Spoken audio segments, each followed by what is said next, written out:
They had me in the first half.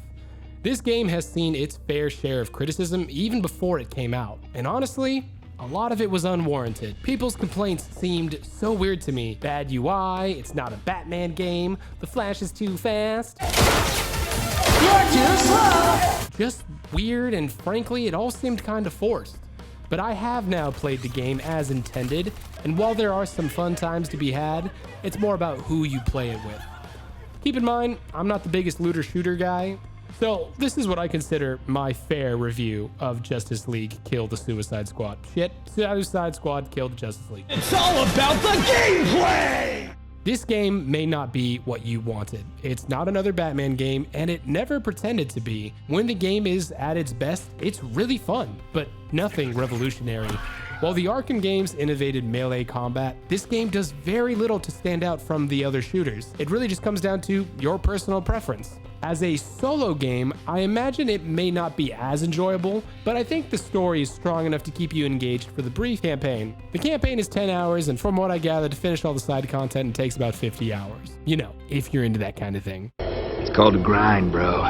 The side content has very little variation. There are some boss battles that are way more creative than others. I'm a fire in my leg. But ultimately, taking down each member of the Justice League just feels less difficult than it should. And we were playing on the hardest difficulty. That being said, this gear system hasn't quite tickled my pickle like other games such as God of War or some other games that I have promised not to talk about. But the mechanics and systems do just enough to keep it engaging. I know it's a looter shooter game, but I can't help but feel the game would just be a little bit more fun if the melee system was better. The game is 100% committed to being a shooter, so I have to respect that and the fact that they stuck to their guns.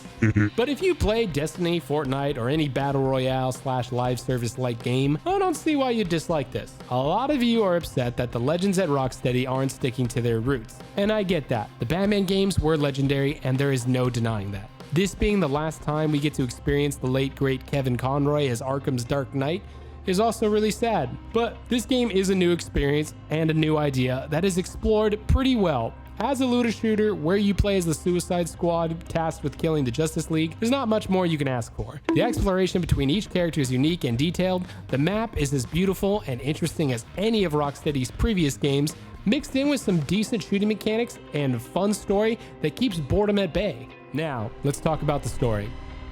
The story is engaging, funny, and overall pretty enjoyable. Like I said, there are some retcons this game gets out of the way pretty quickly. How the Justice League was formed, what happened to Batman, and the fact that Deadshot looks pretty different now. But the story does a pretty good job of keeping you entertained. I know the story leaked a long time ago and a lot of you formed your opinions ahead of time. So if the story wasn't for you, I respect that and I understand that. But the name of the game is Suicide Squad Kill the Justice League. The goal was in the title the whole time. This game had absolutely no intention in lying to you. Unlike a similar game that killed a beloved protagonist but used its marketing to convince you that you were going to play alongside that character the whole time. You think I'd let you do this on your own? That was a fucking lie. You know what it's like? It's like being upset that you're stealing cars in GTA. That's the name of the game, man. That being said, a little birdie told me that killing the Justice League seems to be more of an exaggeration. My only real criticism is that the game was fairly predictable. And even though, again, the end is in the title, I wish there were more creative choices that surprised me. The acting, dialogue, and blockbuster moments are all fairly fun, until they really aren't. The game kind of starts to pat itself on the back a little too soon. The story slowly becomes less interesting as our ragtag team kills all of the Justice League. What feels like us beating impossible odds kind of turns into another one bites the dust. The first and second acts were so strong and makes the third act an incredible letdown, which is not great because I'm supposed to be hyped about killing Brainiac 12 more times for the live service.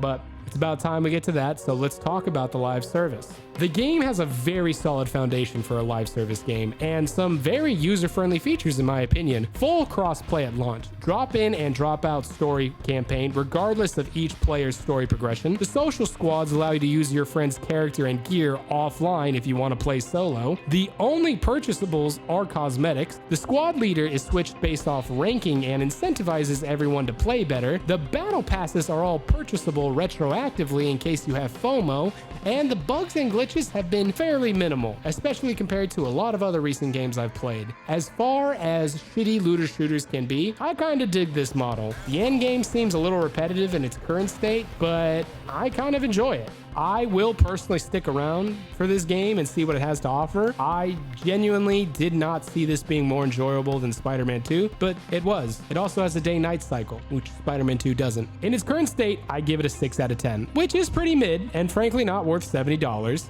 but it has its strong moments where I frankly felt that this game was going to be 8 out of 10. But the main story is just too short, and I think it could have taken more risks. And I realized I don't give a flying about killing Brainiac 12 more times. It's a fun game that's much better with friends. Saying something not. Somebody in the chat is saying it's really cool that we game together as a family. And if you don't shut the fuck up, then he's gonna be wrong!